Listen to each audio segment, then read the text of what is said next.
Assalamualaikum Mas Nu. Waalaikumsalam. Gimana kabarnya nih? Masih negatif. Masih negatif betul ya, karena laki-laki jadi negatif. Ini saya sebenarnya sudah agak lama kenal dengan Mas Sabrang ini, tapi melalui ini Menek Blimbing. Itu saya, sudah tahun keempat saya ikut dengan acara ini, Maia di Menek Blimbing itu. Leto masih aktif juga Leto ini ya? Kalau sekarang ya nggak ada acara di mana-mana. Oh gitu. Ya, Tapi masih aktif di situ kan? masih. Baik, Mas Nu, kita akan berada di sini sampai nanti jam 1. Kita akan saling berbagi ini aja lah. Dan malam hari ini kita akan mengetengahkan sebuah tema terminologi tentang agama, sains dan matematika. Dan waktu pertama saya berikan kurang lebih 15 menit untuk Mas Nu untuk memaparkan ide-ide tentang agama, sains dan matematika. Dan nanti juga Buya Sakur akan menyambung dari apa yang panjenengan sampaikan gitu Mas Nu. Baik Mas Nu, dan juga nanti juga akan bergabung bersama kita ada Mas Abu Marlo, kemudian juga yang lain tentu saja akan terus bersama kita sampai nanti di pukul 01 Indonesia Barat. Baik Mas Nu, silakan untuk memaparkan ide-ide Anda tentang agama, sains dan matematika. Oke. Bismillahirrahmanirrahim. Assalamualaikum warahmatullahi wabarakatuh. Sedulur-sedulur para sahabat yang saya hormati dan saya sayangi. Cek terakhir suara saya cukup jelas kah? Iya, jelas sekali. Oke. Saya agak teringat dengan kalimat menyampaikan ide-ide tadi. Gimana ini sebenarnya maksudnya gitu. Tapi mungkin dapat bocoran bahwa saya diajak di sini salah satunya karena tulisan saya pada perdebatan pada polemik kemarin dengan tokoh-tokoh Indonesia lah, di mana membahas tentang sains, tentang matematika, tentang agama dan seterusnya. Salah satunya ada juga lebaran dari diskusi itu, di mana memperdebatkan antara sains dan agama salah satunya. Di situ ketika saya menulis, saya berangkat dari ketidaknyamanan saya terhadap kata kebenaran. Kebenaran seolah-olah memberi ilusi pada sesuatu itu sudah final. Sesuatu sudah benar, kemudian tidak perlu digali lebih lanjut lagi. Itu menurut saya salah satu kalimat yang itu inti dari tulisan saya kemarin, menggugat, sebenarnya bukan menggugat konsepnya, tapi menggugat kata kebenaran itu. Kebenaran tidak pernah, karena kita jadi mendapat ilusi bahwa sesuatu kalau sudah dianggap benar sudah selesai, padahal kebenaran tidak bersifat, menurut saya tidak bersifat seperti pilihan ganda A atau B atau C atau D gitu. Kebenaran masih bisa berkembang dengan arah pada presisi. Setelah kita tahu kilometer, kita bisa tahu meter menjadi lebih benar, tahu sentimeter menjadi lebih benar, milimeter, piko, femto, ato dan seterusnya lah menjadi lebih presisi terhadap kebenaran tersebut. Nah, intinya sebenarnya saya menuliskan tentang itu karena di situ salah satunya ada yang berkata bahwa sains itu tugasnya adalah mencari hakikat kebenaran. Dia bisa menjelaskan kebenaran alam. Itu yang saya gugat.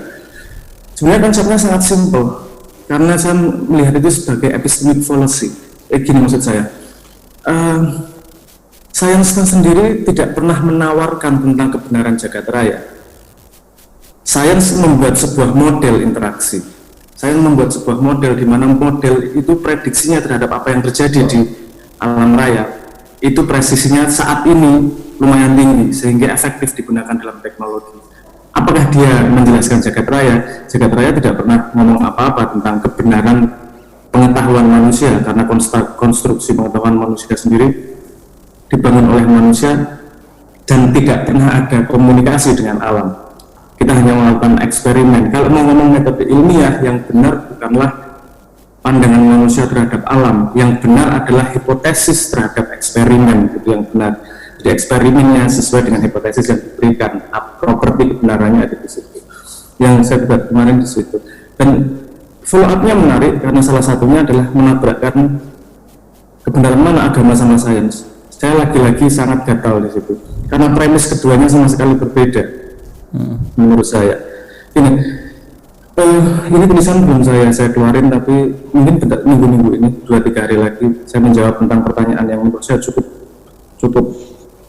jujur tentang kekhawatiran dia bagaimana letak agama dalam sains ketika ditabrakkan pengetahuannya. Saya melihatnya petanya tidak seperti itu. Saya melihatnya petanya seperti ini. Saya mulai dari mana ya? Mungkin saya membuat analogi yang mudah saja. Kita semua pernah enggak semua kayaknya. Mungkin yang anak muda pernah main game. Yeah. Main game di komputer. Terus main game sedemikian rupa, akhirnya karakter yang di komputernya kemudian mati. Dan secara tanpa sengaja kalimatnya ngomong, oh mati aku. Jadi akunya adalah yang ada di layar tersebut. Sangat mudah berpindah konsep antara aku di sini dan aku yang di layar. Nah di situ saya mencoba memetakan bahwa pada interaksi itu ada terjadi beberapa lapis. Saya membuatnya melapisnya jadi 4 saja. Jadi di situ ada aku yang ada paling atas ada yang namanya akal, di mana akal itu bisa sifat utama dari akal adalah kemampuan untuk membedakan. Itu seperti sifat sains. Jadi kemampuan untuk membedakan satu komponen dengan komponen lain. Kalau Anda lihat pertumbuhan sains, itu spesifikasinya semakin kecil-kecil. Fisika pecah jadi fisika kuantum, jadi astrofisik, jadi Bose-Einstein condensation, ada laminar flow, ada mainan sonoluminescence dan segala macam. Itu dulu belum ada, tapi kemudian sekarang berkembang semakin spesifik. Karena sifat akal memang mampu membedakan satu sama lain. Nah itu yang permukaan paling atas. Terus kemudian akal pembedaan yang paling utama dalam manusia adalah kemampuan membedakan aku dan kamu. Sehingga di bawah akal itu, jadi akal itu anak dari yang namanya identitas. Saya memetakannya seperti itu. Jadi kalau tidak ada identitas, tidak ada aku, tidak ada kamu, tidak ada yang namanya akal. Karena properti dasar dari akal adalah kemampuan membedakan. Dan yang paling bisa dibedakan adalah aku dan kamu. Itu jadi properti paling dasarnya. Dan kalau ada identitas, datangnya dari mana identitas aku? Identitas aku datangnya dari akumulasi memori, akumulasi data. Dalam diri manusia amat sangat banyak data yang ada, yang bisa kita kumpulkan dari kecil, yang di kepala, yang biasa kita sebut sebagai ingatan. Tapi di dalam badan kita ada DNA, data dari sejak manusia pertama. Ada juga sel, data dari sejak ada sel pertama. Tapi ada juga atom, yang datanya datang dari ketika pertama kali jagat diciptakan. Nah, aksesibilitas terhadap data tersebut tiap orang berbeda. Padahal itu akar dari identitas yang dibangun oleh manusia. Nah, kesadaran manusia awalnya dari akal, tapi akal itu kita tahu sendiri bahwa dia tadi bersandarkan kepada identitas bersandarkan kepada data akumulasi memori pada tubuh manusia. Dan di balik ini ada sesuatu lagi yang lain, kesadaran yang di tulisan saya sebut sebagai cipta. Itu istilah, saya mengambil istilah yang lokal sini. Saya memecahnya akal itu saya sebut sebagai bukti, identitas saya sebut sebagai ahamkara, ingatan saya sebut sebagai manas, dan diri yang sejati itu saya sebut sebagai cipta. Itu adalah sebuah kesadaran yang tanpa disupport memori yang lokal, tapi disupport oleh memori jagat. Nah, letak sains adalah bermain pada akal tersebut. Jadi dia mengambil informasi dari dunia sekitarnya, mencoba menjelaskan, membuat model dan membuat prediksi terhadap sesuatu yang ada di sekitarnya. Itu sangat efektif untuk kebutuhan tersebut. Agama letaknya tidak di situ menurut saya. Agama nomor satu adalah mencari kesadaran yang paling dalam di bawah dari memori itu tadi. Jadi bukan kesadaran yang ada di akal yang disupport oleh identitas. Dia harus lepas dari penjara identitas. Dia harus lepas dari penjara memori. Dia harus kembali kepada yang asli yang tanpa harus disupport memori ini. Karena pada kesadaran sejati yang didorong oleh agama, seharusnya dia tidak disupport oleh sesuatu yang dikumpulkan. Maksud saya begini, semua memori yang kita miliki kan kita mendapatkan dari mengumpulkan. Ide di kepala itu kita dapat dari kecil, mengumpulkan. Di badan kita dapat dari mengumpulkan gizi. DNA kita didapatkan dari orang tua. Terus mana yang tidak kita dapatkan? Mana yang asli dari Tuhan? Nah, pemahaman terhadap lintas memori ini akan menghasilkan komprehensi manusia terhadap hidupnya.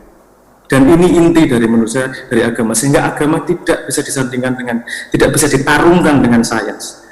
Sains adalah menjawab bagaimana cara kerja dunia, tapi agama mencoba menjawab kenapa ada dunia, kenapa. Jadi pertanyaan antara bagaimana dan menjawab kenapa.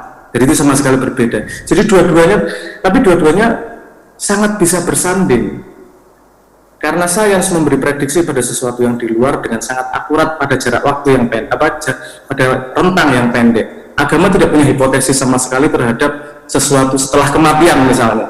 Tapi agama sangat punya gambaran tentang itu. Tentu saja agama tidak bisa informasi aksioma dari agama tentu saja tidak bisa dites dengan cara pandang sains karena memang modelnya berbeda, komprehensi kebenarannya berbeda. Ketika ada sebuah sistem dengan aksioma yang berbeda, bangunan teoremanya pasti akan berbeda juga. Jadi nggak bisa cross reference gini nih, aksiomanya sudah berbeda kok. Jadi titik beratnya saya pada tulisan itu saya ingin membawa titiknya bukan jangan pada debat kebenaran, tapi pada manfaat apa yang bisa kamu berikan kepada manusia yang lain terhadap pengetahuanmu tersebut. Kamu mau percaya sama sains mau apa, tapi manfaat nggak buat manusia. Kamu mau agama kebenarannya seperti apa, tapi manfaat nggak buat manusia. Karena itu satu-satunya objektif yang bisa dilihat oleh semua output dari klaim terhadap pengetahuan tersebut. Nah, mungkin yang saya katakan cukup kompleks untuk bisa diomongkan 5 menit, 10 menit. Ini, tapi kalau berangkat dari yang saya tulis dalam polemik sains kemarin, itunya yang pengen saya katakan seperti itu. Karena banyak miskonsepsi juga tentang sains. Ada yang ngomong bahwa sains akan suatu saat mampu menjelaskan jagat raya. Sains sendiri bilang dia tidak akan pernah mampu. Itu yang ngomong sains sendiri, nggak perlu pakai agama. Sains sendiri ngomong tidak mampu. Sehebat-hebatnya kita memandang jagat raya, ada yang namanya sebut sebagai observable universe. Itu kita paling jauh hanya bisa memandang 4% dari jagat raya yang dihitung oleh matematika. Dari 4% itu pun bisa dikurangi lagi. Semua benda yang terdapat dalam 4% yang kita lihat itu 96%-nya terdiri dari 95%-nya terdiri dari dark matter dan dark energy yang sampai sekarang tidak bisa dideteksi oleh manusia karena keberadaan mereka tidak berinteraksi dengan benda yang biasa kita hidup di dalamnya. Nah, sains sendiri sudah memahami limitasi tersebut. Sains bersandar kepada matematika. Matematika adalah ini dunia yang aneh ini. Orang matematika itu orang yang cari masalah sendiri, mencoba memecahkan sendiri, dan senang-senang sendiri. Tidak ada yang bisa menghubungkan apakah ada hubungan matematika sama dunia nyata, nggak ada yang bisa ngomongin. Tambah-tambahan apa hubungannya? Kali-kalian apa hubungannya? Ada bilangan imajiner apa hubungannya? Tapi orang matematika jangan dituntut untuk bisa menjelaskan itu dalam arti dalam dunia. Dia adalah konstruksi bahasa logika matematika itu. Kebetulan konstruksi bahasa logika tersebut ternyata dengan disiplinnya terhadap rangkaian logika, dia bisa digunakan sebagai fondasi dari sains yang lain. Dari sains, sehingga sains itu memakai bahasa matematika karena ada logika-logika yang karena dunianya sangat rigid, sangat patuh terhadap logika. Misalnya kita masuk ke fisika sedikit. Saya ini ngomong sains ya, berarti saya masuk ke fisika sedikit. Misalnya ada string teori yang menyatakan bahwa probability kemungkinan ada 11 dimensi yang berkelindan sehingga salah satunya terrefleksi menjadi dunia yang kita pahami ini.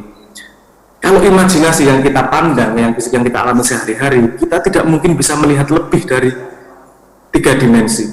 Bahkan membayangkan saja tidak bisa. Tapi dari simbolisme matematika, kita sangat mudah untuk bisa bermain di banyak dimensi tersebut.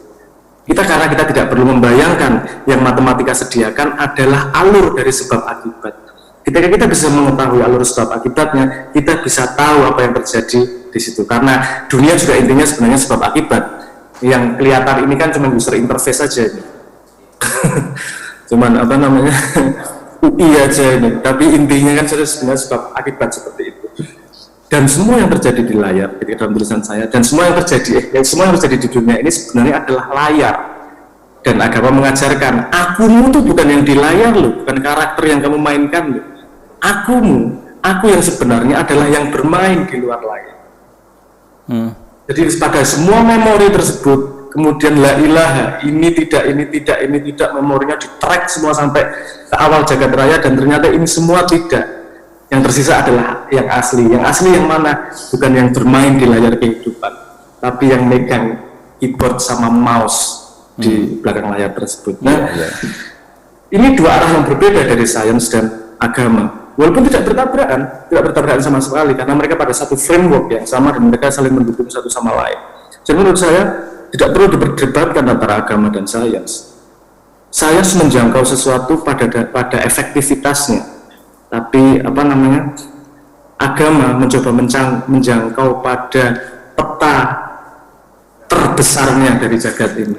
Jadi komprehensi yang bisa didapatkan dari agama akan sangat membantu manusia dalam perjalanan hidupnya. Dengan metodologi yang disediakan oleh sains, kita bisa menjadi lebih punya educated guess, lebih punya cara untuk memprediksi apa yang terjadi.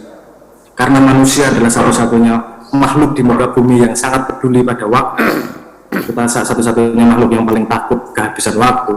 Makanya kemampuan memprediksi apa yang terjadi itu menjadi amat sangat penting, sehingga tidak sia-sia untuk nyoba semua hal.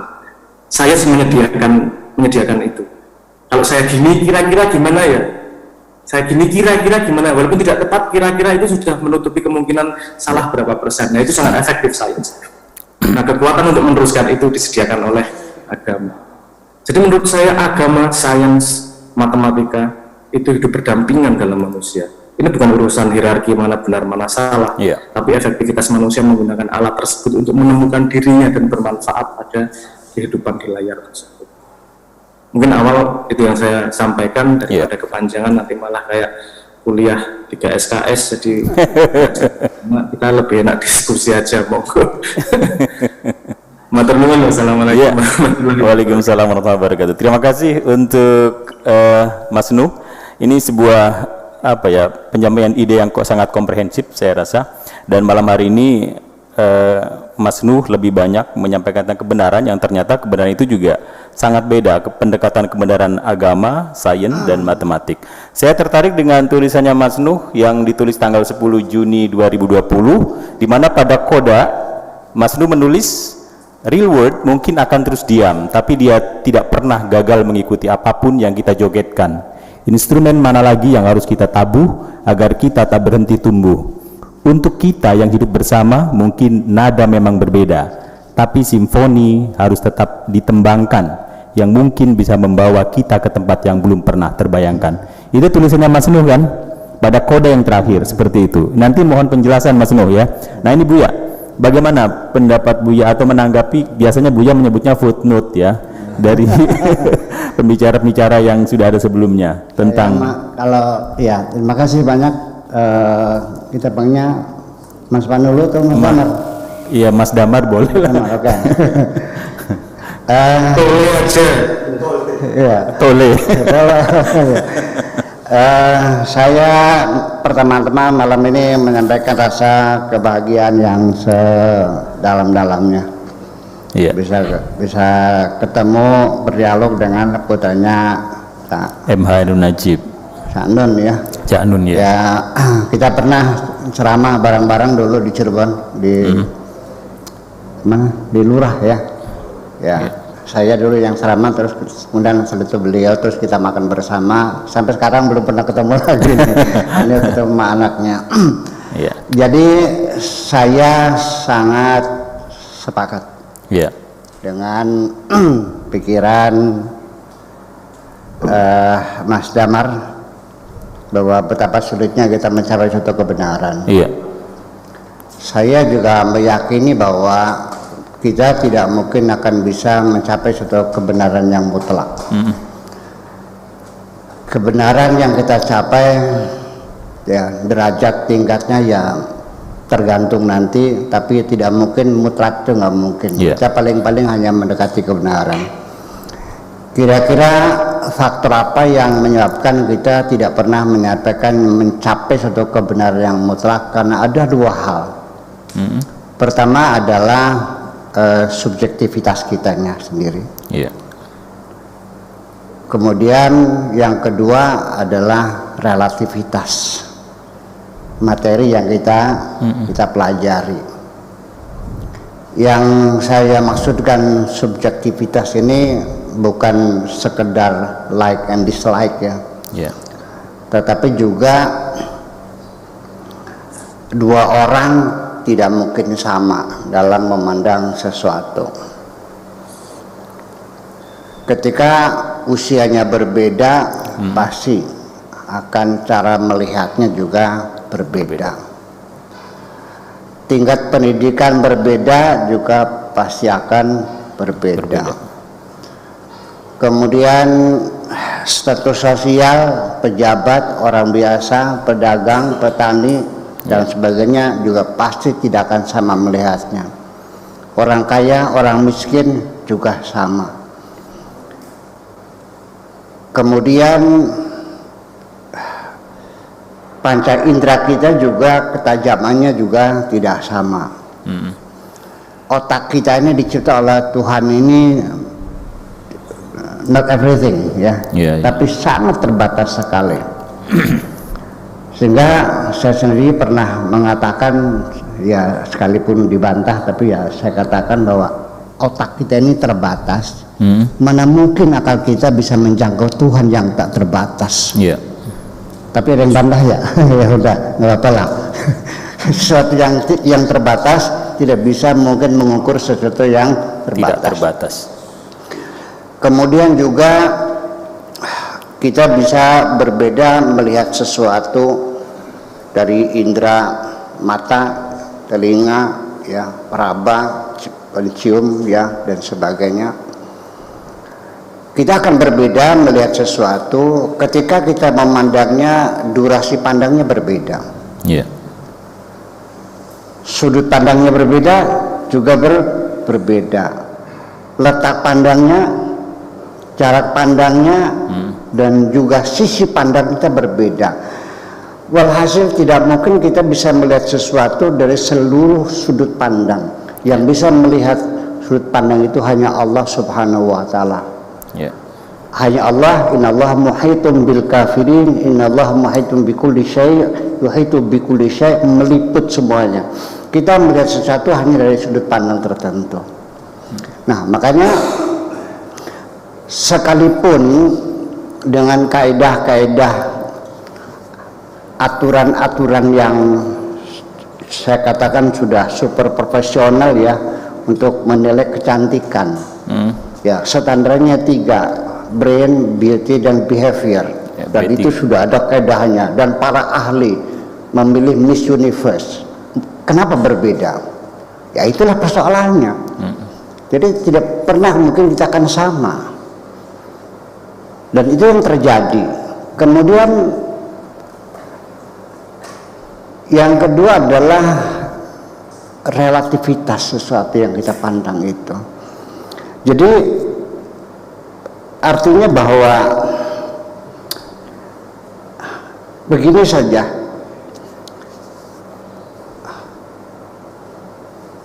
Mas Afkar beli beras 1 kilo pakai timbangan konvensional. Saya uji pakai timbangan digital. Kelihatan nggak selisihnya? Tidak. Oke. Tokonya jual pakai digital. Oke, 1 kilo kelihatan. Besok ditimbang lagi kurang nggak? Kurang. Kita bawa ke gunung, beli hari ini langsung kita bawa ke gunung, ditimbang lagi, beda nggak? Beda, berkurang lagi. Sekalipun 0,003 barangkali, tetapi tetap tidak akan pernah menyebutkan, sehingga yang disebutnya matematika bilangan itu sebetulnya hanya kebulatan kok. Iya. Sebetulnya mah. Saya menanya, Mas Damar usianya berapa? 17 kayaknya nih. 40. Saya 21 tahun yang lalu. Oke, 40 Pak. 40 sekian. Kira-kira 40.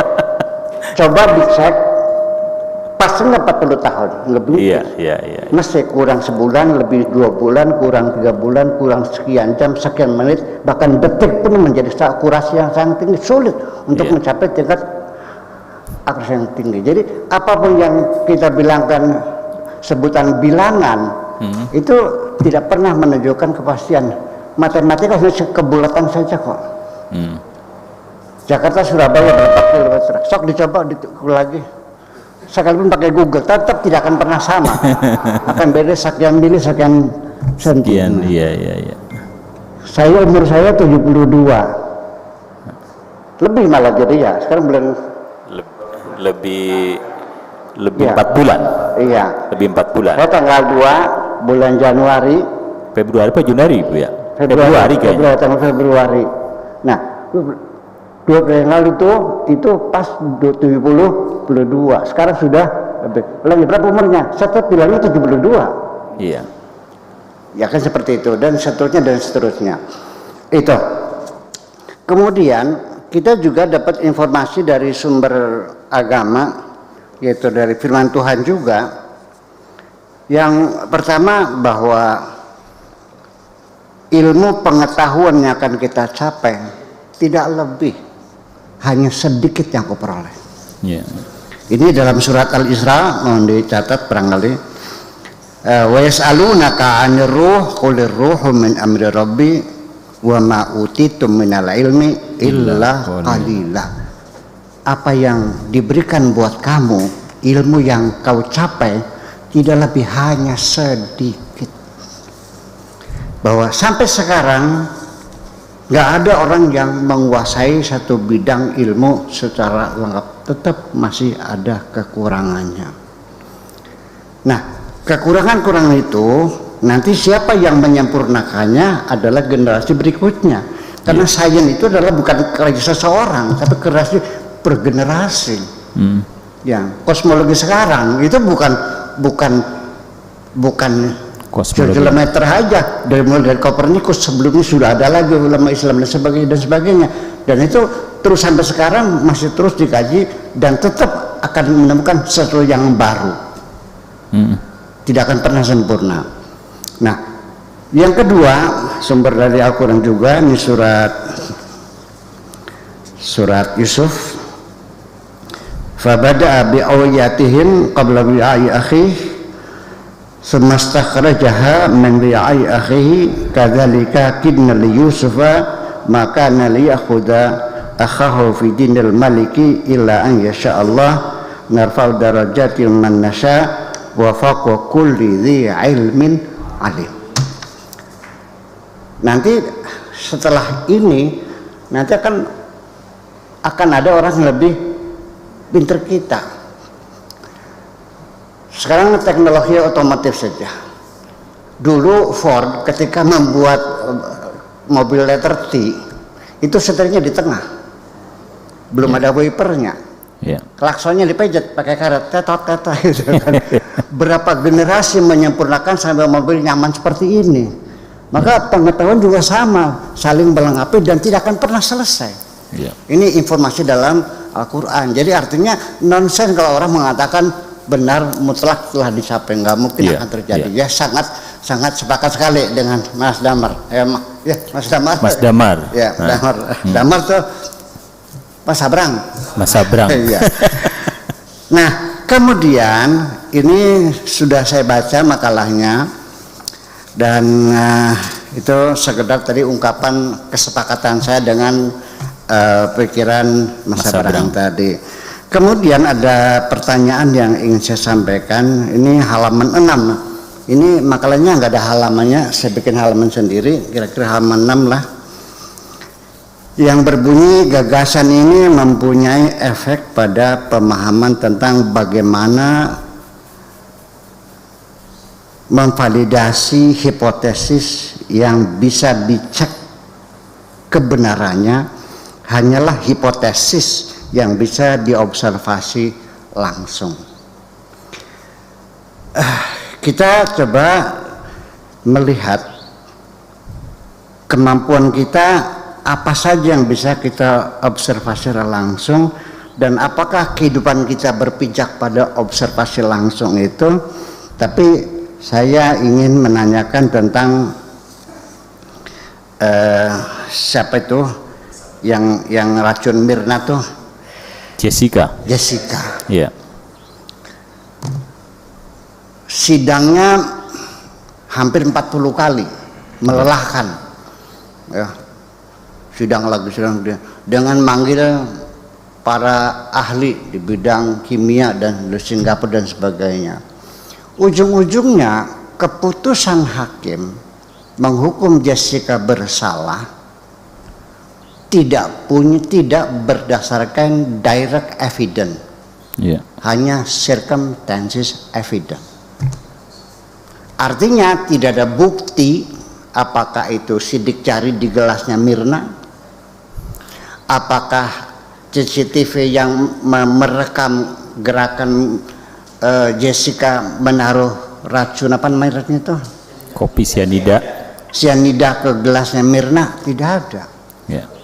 Kok bisa diputuskan tanpa ada secara tanpa direct evidence, hanya circumstances evidence. Tetapi hakim itu mengatakan berdasarkan keyakinan. Nah, dalam bidang ilmu pengetahuan, apakah mungkin keyakinan itu adalah keyakinan plus sama dengan kebenaran? Iya. Ya, sekalipun relatif. Nah, itu. Kemudian lagi,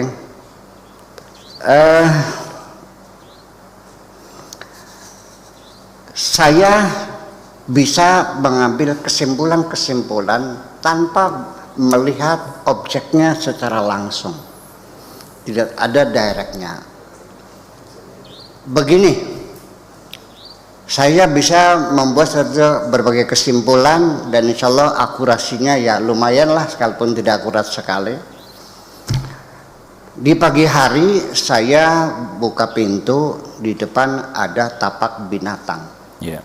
Saya tidak melihat binatangnya, tetapi saya bisa memberikan informasi, ya, kesimpulan-kesimpulan.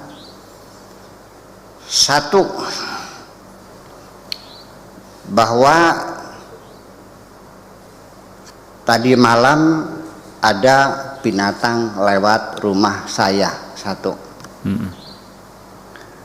Yang kedua, saya bisa menginformasikan kepada Anda bahwa binatang ini lewatnya setelah jam 4. Dari mana saya taunya? Karena tadi malam mulai jam 2 hujan deras, baru berhenti jam 4. Berarti macan itu lewatnya setelah jam 4. Satu, ada binatang. Yang kedua, lewatnya setelah jam 4, dan tapak itu adalah tapak macan, bukan kucing, bukan kerbau, tapi tapak macan, 3. Yeah. Kemudian saya bisa mengetahui berapa berat macan itu. Dengan bagaimana caranya? Saya kondisikan tanah yang kegemburannya sama, kelembabannya sama, kemudian saya bikin patung macan. Ketika saya taruh, sampai kedalaman tapaknya itu sama, ternyata 150 kilogram. Yang keenam ya, dan macan itu sambil membawa mangsa. Dari indikator ada darah binatang yang tercecer. Ya kan begitu? Yeah. Saya informasikan lagi setelah saya suruh di masyarakat berita itu, ternyata ada pahasan macannya hilang, kambingnya hilang. Berarti 7 informasi tanpa saya ngelihat macannya ini. Ini kan artinya kita membaca indikator semacam ini. Artinya bahwa pertanyaan saya kepada Mas Damar, apakah yang observasi langsung ini merupakan satu keharusan dalam kehidupan, ataukah ada toleransi berdasarkan kekuatan indikator-indikator? Saya kira begitu kira-kira Mas Damar. Ya, baik Mas Nuh, itu ada beberapa paparan yang disampaikan oleh Buya tentang tanggapan yang sampean atau panjenengan sampaikan malam hari ini, dan kita akan buat feedback saja. Kalau gitu gimana untuk menanggapi apa yang disampaikan Buya? Mas Nuh, silakan. Terima kasih Buya atas tanggapannya. Senang sekali bisa berdiskusi, merasa terhormat. Mungkin perlu saya sampaikan, di tulisan itu saya bercerita tentang bagaimana filsafat sains berkembang. Nah, statement yang itu bahwa segala sesuatu harus diobservasi langsung itu adalah filsafat sains yang lahir di sekitar tahun 1920-an, yang disebut sebagai, kalau bahasa kerennya, logical positivism. Itu sendiri di dunia sains sudah dibantah. Semua harus bisa diobservasi, itu sendiri sudah dibantah. Kenapa? Karena pertama, rumus itu tidak bisa diobservasi. Dia hanya simbolisme dari logika. Gimana kamu bisa ngecek kebenaran rumus kalau rumus saja nggak bisa diobservasi? Alasan kedua, untuk bisa memastikan kebenaran hipotesis dan eksperimen, kalau eksperimennya harus diobservasi langsung, berarti eksperimennya harus melakukan semua eksperimen dengan segala variasinya. Misalnya gini, kalau hipotesanya orang kalau ditabrak mobil pasti mati, hipotesanya gitu. Eksperimen, mobilnya warnanya merah, hijau, kuning, semua jenis mobil, semua tahun berapa, semua mobil harus dicoba kalau memang syaratnya harus diobservasi langsung. Nah, teori itu sendiri itu bukan teori yang saya tawarkan, itu bagian dari tulisan di mana saya menceritakan evolusi pemahaman tentang filsafat sains. Itu filsafat sains awal-awal yang kemudian sudah dibantah sekarang. Itu filosofi yang berdasarkan dari asumsi correspondence truth kalau bahasa Inggrisnya, bahwa ada asumsi di mana pengetahuan manusia punya hubungan satu ke satu, punya hubungan yang satu garis dengan dunia nyata. Ini asumsi yang sangat berbahaya karena seperti yang dikatakan Buya tadi, kita tidak bisa mengukur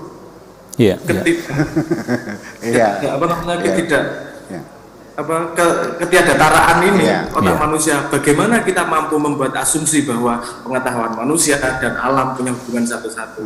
Nah, itu teori itu memang sudah gugur lama, Buya, digantikan oleh coherence theory, coherence theory of truth itu. Jadi memang saya sendiri juga tidak setuju dengan cara pembenaran bahwa semua harus bisa diobservasi. Tapi saya ingin mengomentari bahwa begini, apakah bisa kita mempercayai mendapatkan kebenaran dari mempercayai? Saya ingin mengatakan bahwa sains pun harus punya kepercayaan.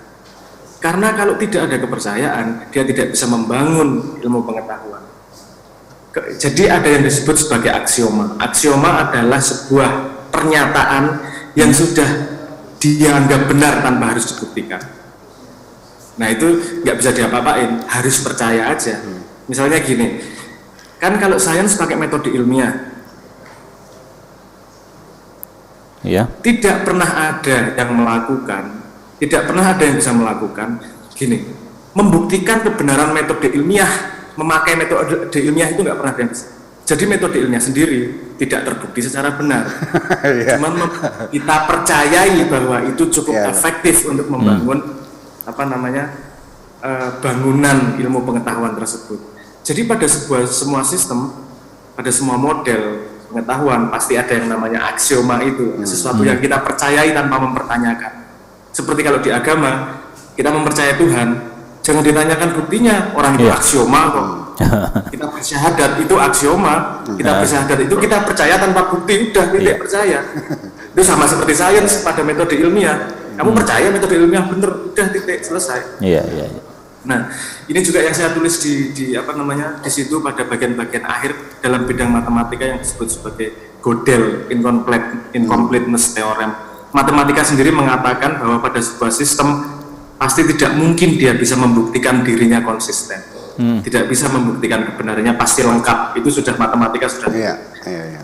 Jadi saya setuju seperti yang dikatakan Buya, yang memang nggak pas itu, kurang tepat. Makanya bergeser. Sekarang yang dipercayai oleh sains itu, kalau filsafat sainsnya itu oleh Roy Bhaskar 1974 dia mengeluarkan bukunya. Itu teori kebenaran yang disebut sebagai critical realism. Jadi dipisahkan antara dunia yang diamati dan dunia yang sebenarnya. Ini semakin mirip sama agama. Kalau dunia sebenarnya manusia nggak akan bisa menjangkau dah. Itu sains ngomong gitu. Tapi kalau dunia yang bisa kita observasi, kita bisa bikin nih modelnya. Jadi nggak pernah sains ngomong aku bisa menjelaskan jagat raya. Yang bisa saya jelaskan prosesnya hanya yang bisa saya sentuh, yang bisa saya alami. Di luar itu saya nggak tahu apa-apa. Nah, yang modern sudah kayak gitu sekarang. Jadi ini kadang-kadang kita diskusi tentang sains, orang-orang belum berkembang nih pemahamannya tentang sains sampai mana. Sekarang sains sendiri sudah lumayan dewasa, dia mengakui bahwa dirinya terbatas juga, nggak sombong juga. Iya. Lalu ingin saya tambahkan lagi, ketika paradigma itu sebatas hanya asumsi-asumsi, tentu kita bebas-bebas saja, mau percaya silakan, enggak juga silakan. Tetapi kalau sifatnya paradigma itu sudah diuji cobakan menjadi paradigma eksperimentalis, rasanya malu saya kalau nggak percaya. Ya kan gitu. Akan tetapi metodologi bereksperimen ini diajarkan oleh Aristoteles. Ada yang sifatnya eksperimen secara menyeluruh. Kalau dalam bahasa Arabnya namanya istiqra' tam. Kadang-kadang sifatnya hanya acak, hanya sebagian saja. Nah, lalu yang dimaksud nanti observasi langsung, apakah yang sebagian ini istiqra nakis setnya seperti survei ya, kan sifatnya acak, nanti kan margin errornya kan tinggi. Betul. Tetapi kalau orang per orang jumlah penduduk ini umpamanya 10 juta, satu per satu gitu. Nah itu berarti kan, tetapi kan dalam ilmu fisika kan tidak mungkin sempurna itu. Tentu kan sifatnya hanya sebagian. Umpamanya seperti orang contoh klasik ya dalam ilmu filsafat, logam itu ketika dipanaskan dia mengembang. Saya yakin orang yang mengambil keputusan setiap logam dipanaskan mengembang, saya kira tidak menguji semua logam kok. Paling ya sebagian aja atau mungkin sebagian besar ya. Nah, menurut Mas Damar, apakah ini kedua-duanya istiqra' tam dan nakis ini bisa menjadi suatu disebut sebagai suatu observasi langsung juga? Gimana Mas Damar ini? Mas Sabrang. Ini yang tentang semua kasus dicoba itu tadi. Iya. Itu yang dipermasalahkan dengan teori bahwa semua harus diobservasi adalah ketidakmungkinan semua kemungkinan dieksperimenkan itu tadi. Jadi memang teori itu dibantah karena memang tidak mungkin dilakukan. Masa semua harus dicoba nih, seperti saya tadi mencontohkan teori orang ketabrak mobil mati. Semua orang harus ditabrak mobil, sama semua jenis mobil harus dicoba beserta warnanya dan spionnya berbeda dicoba lagi, itu kan tidak mungkin. Makanya teori bahwa kebenaran hanya bisa diobservasi langsung mengalami masalah ketika harus dicobakan pada semua kemungkinan. Di teori itu balik lagi tidak. Kemudian sekalian lagi ya, sampai yang sudah diuji dengan akurasi yang tinggi, ketika diuji oleh generasi berikutnya atau oleh orang lain pada kondisi yang berbeda, hasilnya berbeda. Einstein dulu sudah mengukur besaran proton, karena mengukurnya dengan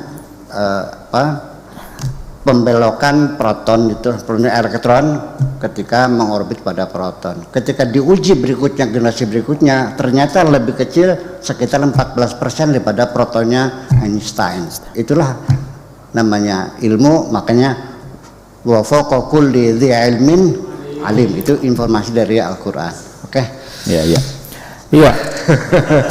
Saya rasa ini keduanya ini antara Mas Nu dengan Buya Syakur sudah linier. Sama ini. Sudah linier. Sependapat sama. Iya, sudah linier. Iya. Tapi sama.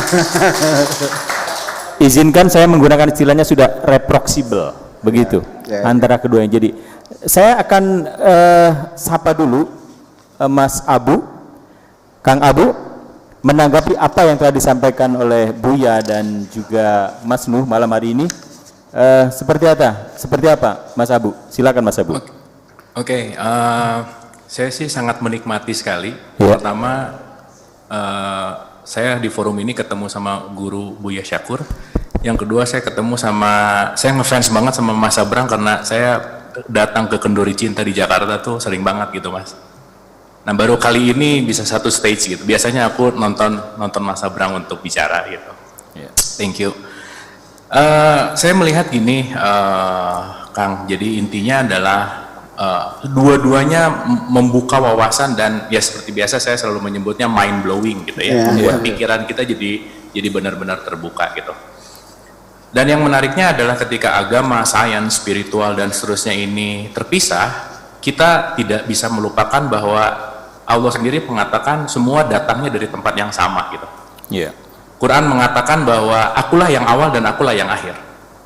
Nah, yang jadi pertanyaan, kalau akulah yang awal dan akulah yang akhir, sudah tidak ada tempat lagi sebetulnya untuk siapapun gitu. Iya. Yang tadi Mas Abrang mengatakan bahwa semuanya yang kita lihat itu adalah layarnya atau apa yang di luarnya. Tapi intinya adalah yang megang mouse-nya, yang megang keyboard dan seterusnya gitu. Nah, sehingga dalam kehidupan ini saya selalu melihat bahwa semuanya adalah mengobservasi dan menikmati kehidupan ini dengan apapun caranya. Saintis dengan sainsnya, agamawan dengan agamanya, dan agama pun itu adalah jembatan saja sih sebetulnya gitu. Karena toh pada akhirnya intisari dari kehidupan itu adalah kembali kepada sesuatu yang titik awal mula tadi gitu. Awal dan akhirnya tuh nggak berbeda gitu ya intisari. Nah, so kembali lagi mungkin kebenaran itu tidak pernah ada yang sejati, dan saya ini hafal mutlak kalimat Mas Abrang ketika Mas Abrang mengatakan tentang Dunning-Kruger effect gitu, di mana Mas Abrang selalu mengatakan bahwa selalu ada anomali, dan saya menyimpulkan ketika ada kalimat kun fayakun itu Allah mengatakan bukan maka terjadi dan terjadilah, tapi terjadi dan terus terjadi, dan itu semua selalu mengalir dinamis dan nggak pernah ada yang berhenti gitu. Nah, pada akhirnya setuju sekali dengan Mas Abrang menyampaikan bahwa saintis sekarang juga sangat berkaitan erat dengan dunia spiritual gitu.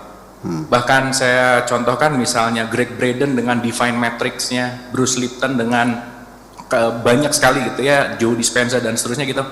Itu semua sekarang udah mengaitkan dengan sisi-sisi spiritual yang justru sains dan spiritual saat ini sudah menjadi teman yang sangat baik dan sudah memiliki relationship yang lebih baik lagi. Nah, intinya adalah kita mau menerima, intinya kita mau terbuka atau enggak gitu. Karena balik lagi, semua datang dari kesadaran diri. Ketika kita masih menutup, mengotak-kotakkan, merasa lebih benar dan seterusnya, itu kita tidak akan terbuka dengan aliran semesta, aliran kehidupan, karena hidup senantiasa terus mengalir gitu. Nah, so saya sangat menikmati sekali Buya dan Mas Abrang, luar biasa sekali. Terima kasih. Ini nutrisi yang sangat asik banget untuk rohanian saya gitu.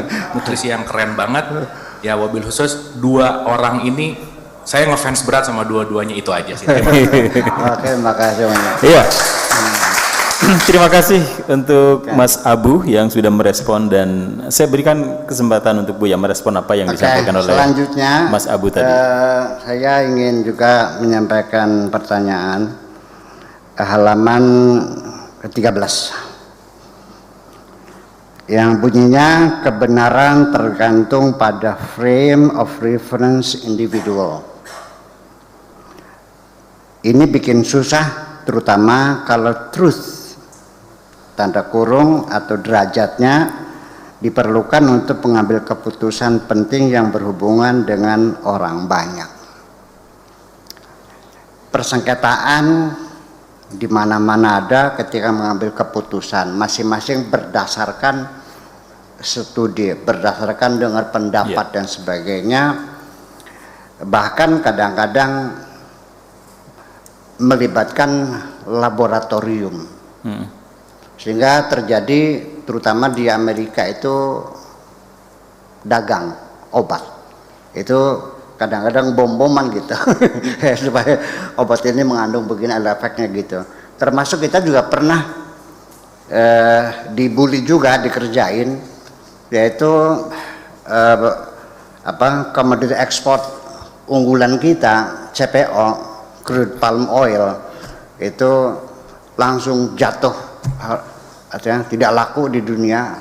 Jadi kita mengerang kesakitan juga karena diuji di salah satu laboratorium bahwa CPO Indonesia mengandung bahan yang bisa menyebabkan penyakit kanker. Yeah. Nah, ini kan jadi persoalan macam ini. Ini kan mereka kan bilangnya ilmiah. Yeah. Dengan laboratorium dan sebagainya. Sekarang saya ingin tanyakan kepada Mas Sabrang sendiri, kira-kira pernah terpikir enggak suatu ide barangkali misalnya bisa disampaikan ke mana, ke WHO atau kepada WTO ya kan gitu, bahwa hal semacam ini perlu ada etika khusus lah dalam semacam itu. Bagaimana kira-kira? Ya, silakan Mas Sabrang untuk merespon apa yang disampaikan Buya tadi. Ini sepertinya respon terakhir karena nanti kita akan masuk pada acara berikutnya, yakni pembacaan irama cinta, begitu. Ya, silakan, Mas Sabrang. Ya, salam Mas Abu. Sangat rendah hati ya, saya jadi malu di atas panggung terus. Pas di KC, seharusnya jenengan juga naik ke atas lah. Iya, saya lagi belajar menggali ilmu. Iya. Saya melihat pola begini, Abu. Dalam sebuah society itu katakanlah berangkatnya dari chaos, inorderly, ketidakadaan ketertataan. Kemudian biasanya akan datang seorang inspirator yang menyatukan pikiran banyak orang tersebut. Inspirator itu kemudian men-set up sebuah sistem yang memayungi kumpulan manusia tersebut. Katakanlah ada sistem kerajaan, kemudian ada sistem komunisme, ada sistem demokrasi, dan seterusnya. Itu kan sebuah konsep memayungi kumpulan manusia, di mana agar ada sesuatu di atas manusia yang bisa menjadi, dalam tanda petik di atas, agar bisa menjadi wasit terhadap hal-hal yang relatif truth gini tadi. Kalau semua benernya sendiri nggak akan ketemu titik temunya soalnya. Jadi perlu dibikin payung bersama yang dipatuhi oleh bersama. Ketika itu terjadi, kemudian terjadi stabilitas dalam masyarakat. Ketika terjadi stabilitas dalam masyarakat, tumbuh pengetahuan dan tumbuh pemahaman manusianya. Tumbuhnya sampai cukup pandai untuk ngakalin payungnya tersebut. Ketika payungnya diakali, dia nggak efektif lagi menjadi payung. Kemudian terjadi chaos lagi. Chaos lagi, terus kemudian ada inspirator lagi, terus kemudian gitu cycle-nya gitu terus. Ketika payung itu, kalau sekarang kita pada posisi payungnya kan payung hukum, katanya supremasi hukum. Tapi ketika penegak hukumnya sebagai yang memayungi kita semua sudah tidak bisa dipercaya, jadi untuk menyatukan kebenaran yang berbeda, jadi tidak bisa, susah nih, karena bukan berdasarkan kebenaran peraturan yang diakui bersama, tapi siapa yang paling kuat, posisinya gitu, jadi tidak adil lagi dalam masyarakat. Maka butuh parameter baru yang cukup simple. Ya, gimana yang namanya? Sebuah parameter baru yang cukup simple tapi bisa untuk bisa diadopsi oleh masyarakat, tapi bisa menjawab kompleksitas dari jenis masyarakat yang baru. Contohnya, zaman dulu barter. Ketika barangnya masih 5, 10, barter masih mudah. Tapi ketika barter sudah sangat banyak barang, perlu alat baru yang namanya uang, alat tukar. Jadi barternya lebih efisien karena kompleksitasnya sudah meningkat. Saat ini jumlah komoditi di dunia lebih dari 10 miliar jenis, bukan jumlah, jenis. Sehingga dibutuhkan sistem ekonomi yang begitu kompleks untuk menjaga agar adil terjadi, agar terjadi interaksi yang adil. Misalnya begini, kebenaran dari penjual adalah harga setinggi-tingginya, kebenaran dari pembeli adalah harga serendah-rendahnya. Makanya ada mekanisme pasar yang membuat titik temu, misalnya gitu. Jadi pada kebenaran yang berbeda memang dibutuhkan sebuah conformity, sebuah persetujuan bersama dari masyarakat untuk patuh pada sesuatu yang kita patuhi bersama. Untuk ini dari sudut pandang social science ya, dari sudut pandang penataan sosial, bukan dari sudut pandang sains. Jadi parameter itu sangat dibutuhkan, dan seperti keadaan sekarang, sosial media kita misalnya, sosial media kita sudah terjadi lagi bahwa kebenaran adalah kebenaran relatif. Ya. Karena parameter yang disediakan dalam sosial media adalah parameter popularitas, bukan parameter kapabilitas. Asal followermu 6 juta, kamu mau kritik profesor yang udah belajar puluhan tahun, followernya 100 ya tetap kalah. Ini merusak society, hilang yang namanya kepakaran. Kita tidak punya otoritas informasi. Yang ada adalah gosip demi gosip, dan itu tidak efektif untuk membangun society. Karena yang menang adalah kepentingan, bukan kebenaran bersama, bukan kebenaran yang dirembukkan. Maksudnya bukan, karena pada sebuah tesis dan antitesis, sintesanya pasti bukan sesuatu yang diharapkan A atau B. Semuanya harus mau mengalah sedikit untuk kebenaran yang lebih besar. Nah, ruang publik kita belum menyediakan itu untuk bisa menyediakan titik temu itu. Tapi ini saya juga melihat ini wajar pada pertumbuhan peradaban. Yang perlu kita cari berikutnya adalah parameter apa nih untuk menjawab keadaan seperti ini, agar terjadi lagi konformiti di masyarakat. Perdebatan bukanlah urusan menang kalah, tapi urusan bagaimana mencari hipotesis terbaik untuk kebaikan bersama. Karena yang akan merasakan baiknya ya yang menang maupun yang kalah. Bukan hanya yang menang aja yang merasakan baiknya. Nah, ini masalah yang tidak sederhana untuk dijawab, karena metodologinya kita harus belajar dari sejarah yang panjang, belajar dari kebijaksanaan agama, belajar dari pengetahuan keilmuan, belajar dari psikologi, belajar dari emergence dan seterusnya lah, ini macam-macam. Tapi menurut saya seperti Buya katakan tadi, harus ada metodologi secara society untuk bisa menjawab kebenaran yang relatif tersebut. Kalau kebenaran relatif untuk dirimu sendiri, silahkan. Kalau Anda mau gimana silahkan. Ini kan kepentingan umum, soalnya baru orang banyak, iya. Ya, jangan dipaksakan untuk orang banyak. Kalau untuk orang banyak, yang adil untuk orang banyak. Jadi ada batas antara human civility sama kebersamaan itu tadi. Nah, kita saat ini menurut saya kita belum menemukan jawaban yang bisa menjawab masalah saat ini. Kita masih mencari terus nih keadaannya seperti apa. Kebetulan saya punya hipotesis juga, tapi Alfian tahu pasti. Tapi itu lagi saya bangun saya bangun sedikit demi sedikit sebagai alternatif jawaban terhadap apa yang ada keadaan sekarang. Jadi kalau mimpi saya adalah begini. Semua orang bisa belajar kepada yang ahli. Semua orang semua orang bisa mengakui pada dirinya bahwa aku bodoh di bidang ini dan aku punya kelebihan di bidang ini. Dan saling mengisi satu sama lain, bukan berlomba untuk mengalahkan, tapi berlomba untuk saling belajar satu sama lain. Karena ketika semuanya tambah pandai, kumpulannya akan tambah pandai. Kalau dalam kumpulan itu saling mengalahkan, akumulasinya akan semakin lemah. Dalam berkompetisi, misalnya mulai dari 4 sama 4, kalau cara menangnya adalah mensabotase, jadinya 4 sama 2. Kalau dijumlahkan totalnya 6. Kalau lombanya benar 4 sama 4, yang menang adalah 8, 6 misalnya yang menang 6, totalnya menjadi 10. Nah, pada kompetisi yang sehat, kita secara komunitas akan semakin kuat. Itu yang perlu. Saya tidak bisa menjawab secara spesifik gimana, karena menurut saya itu cukup kompleks. Saya sedang menyusun hipotesis itu, sedang membangun kan. Oke. Selanjutnya begini, tadi saya tangkap karena munculnya medsos sehingga membuat kebenaran semakin bias, begitu kan? Karena ini hoax ini luar biasa nih. Jadi seorang yang belajar sama profesor yang udah puluhan tahun itu bisa kalah sama orang ecek-ecek kan, begitu semacam itu. Ini sebetulnya pernah terjadi, Mas Abrang, 400 tahun sebelum Masehi di Yunani dulu. Mereka disebut dengan kelompok Sufisme, bukan Sufi ya, Sufism. Bahasa Arabnya Safsataiyin, artinya yang merelatifkan kebenaran. Kebenaran sifatnya ada relatif, sehingga kebenaran bisa jadi banyak. 3 orang itu punya pendapat berbeda. Mereka mengatakan semuanya benar, si A benar ya benar menurut A. Jadi kebenaran itu menjadi subjektif. Itu sehingga akhirnya apa? Menimbulkan kegaduhan tatanan moral.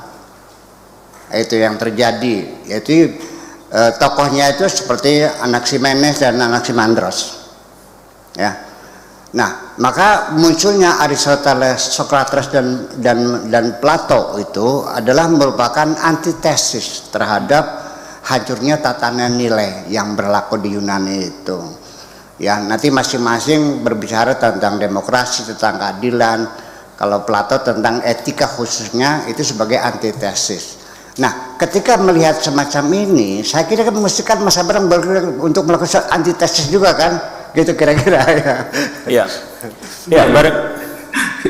Seperti saya katakan tadi, ya saya sudah gerah tentang itu hampir 10 tahun. Saya melakukan riset itu hampir 10 tahun untuk mencari jawaban ini, karena sangat tidak sederhana. Ini kita sudah satu komunitas besar sedunia ini dengan sosial media. Jadi tingkat kompleksitasnya jauh lebih tinggi daripada pada saat itu. Jadi ya kita butuh gini juga. Kalau mau ngomong basicnya, paling dasar gini, kita orang Islam dan kebanyakan dunia modern itu menolak yang namanya kasta. Tapi padahal secara natural manusia untuk menilai orang lain itu pasti membangun kastanya sendiri. Ya. Itu di bawah sadar seperti itu. Kamu lebih menghormati, misalnya tanya yang jomblo lah, yang apel pakai sepeda sama apel pakai mobil perlakuannya berbeda. Itu kan orang tuanya punya bawah sadarnya punya kasta itu di dalam kepalanya. Nah, saya tidak, ini natural di dalam manusia memang seperti itu, karena butuh ada hierarki mana yang lebih penting dalam hidup dia. Itu no problem. Saya masalahnya adalah begini. Pembobotan informasi mana yang lebih penting, mana yang tidak, itu berdasarkan apa?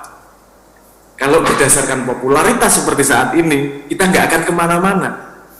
Karena urusannya yang populer nanti yang megang arah Indonesia ke depan. Saya pengen ada hierarki dalam society itu. Kalaupun harus ada hierarki dalam society itu berdasarkan keilmuan, kepakaran, informasi yang saling bisa